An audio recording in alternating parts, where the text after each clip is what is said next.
Today, we are going to make some grass. No, I'm not in Colorado, so it's not going to be that kind of grass. It's our techniques that are so simple and sensible, your models will practically build themselves.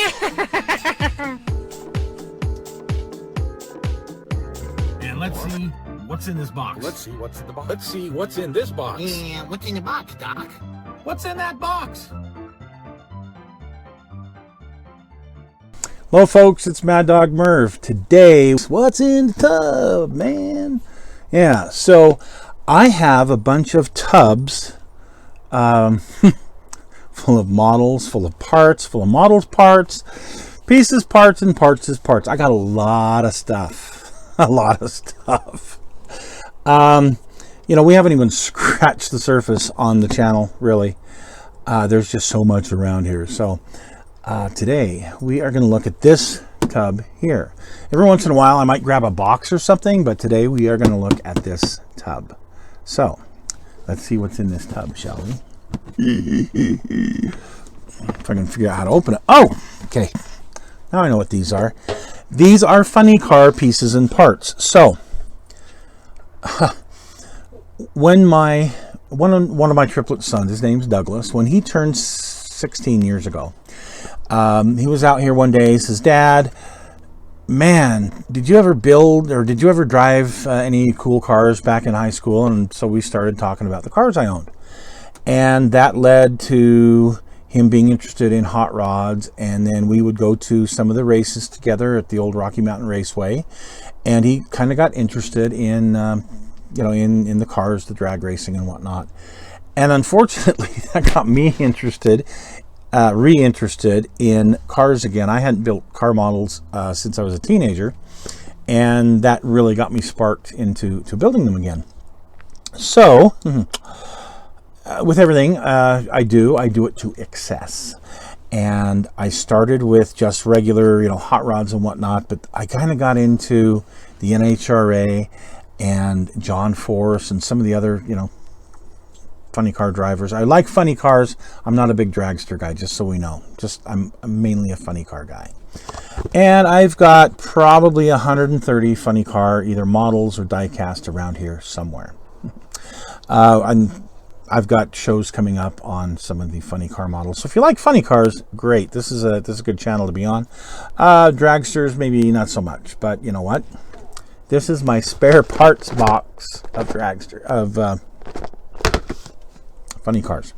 So one of the things I was really interested in was these Oldsmobile bodies that John Force used and some other people, used as well. And I just started building them like crazy.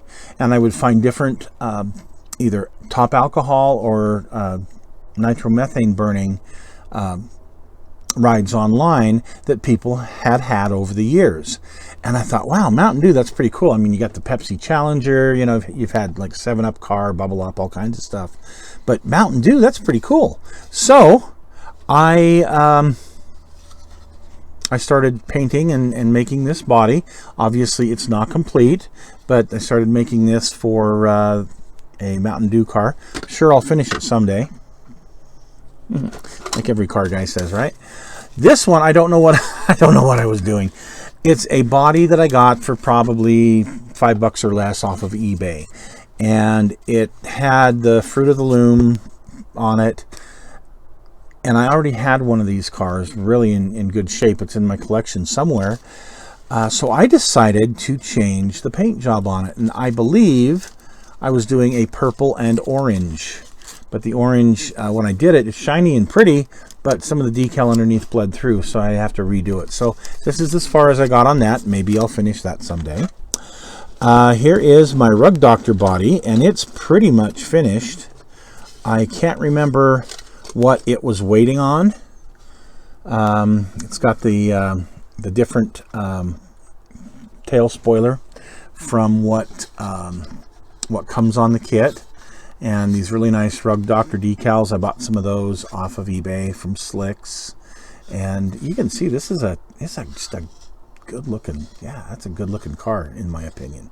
I did some accuratizing to the wheel well openings and whatnot, because yeah, I like to play around with these a little bit. So anyway, I'm not sure what this was waiting on. It wasn't quite finished.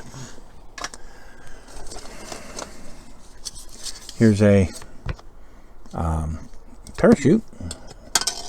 This was going to be a Corvette funny car of John Force, the hamburger, the Wendy's hamburger car, I believe. It's a resin body that I got off of a friend for very little money. And I started to paint it. I got this nice, it's actually automotive acrylic enamel that's on here that I got at an automotive store. It's just a part of a small can that was a mismatched color or something like that. And I'm like, oh, cool, I'll take that. So anyway, this I was going to do as the, I want to say it's the Wendy's car. I can't remember now, but it's one of the John Force Corvettes. And so I found a chassis that would work for it. and some wheels and tires. And so those are in here. That's as far as that's gotten. Yeah, 10 lifetimes I might get done with all of my projects, just saying. Interior tub for the Black Magic, or the Rug Doctor. We have some hose fittings for hoses. We have some really nice disc brakes. We have some disc brake calipers. And I have these, like here's a great shot of the Mountain Dew car that I was trying to build. Another great shot of it. In-N-Out burger cars that I've been, I think this is the one I was building. I've actually got it here somewhere.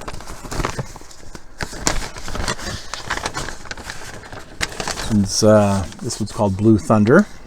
So I'd go to eBay and I would buy what's called a lot, not a little, but a lot of like funny car parts. And I'd look it over to see what there was. For example, here's a, this is the kind of chassis that comes with that Oldsmobile car. And it's pretty broken up. Even the rear end is broken up on it, but there might be something there I can use. This is from, and I can't remember what this is from, but this is a different type of chassis. This is a Revell type of chassis.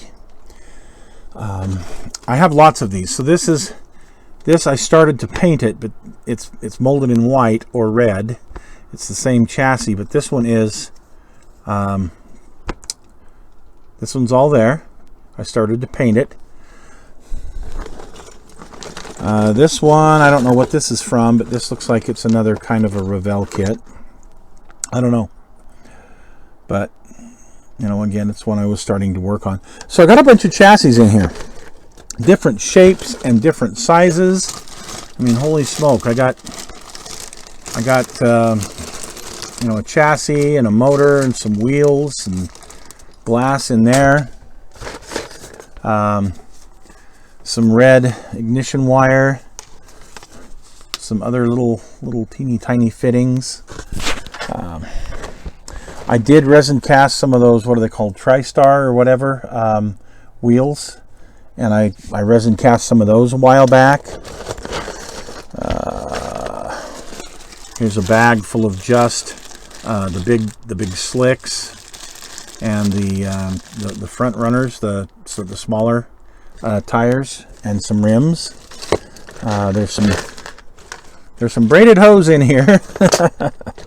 And there's some more resin parts. So another thing that I resin cast was the engines. So I took a really nice engine and made a mold and, you know, resin cast a bunch of the parts. So I actually have some resin cast engines in here somewhere. Oh yeah, here's half. So see, there's half of an engine, and put it together with the other half, and you actually have a resin engine. So it's pretty neat. Anyway, that's what's in the box here. And look, I've even got for some reason, I got a Keystone Cop from the Paddy Wagon kit. I don't know why they're in here. I have no clue as to why they're in here. There are blower parts. There are parachute parts. There's fuel system parts. All sorts of engine parts. A resin manifold. An electronics box. From a more modern funny car. Seats. Oh, geez, look at this. More braided hose. Yeah. And lots of racing slicks. So anyway, that's what's in this tub.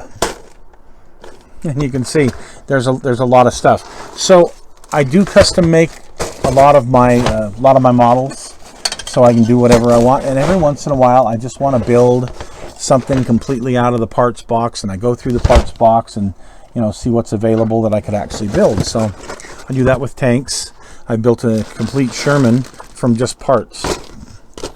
These parts that we're laying in the box. So, all right, folks. Well, thanks for joining us. I hope you found this of some interest. We're going to keep doing this from time to time with the different tubs and boxes that I have around here. And there's lots of them. There's a lot of tanks. There's a lot of ships, and there's a lot of funny cars and other cars too. So, take care. We'll see you again soon.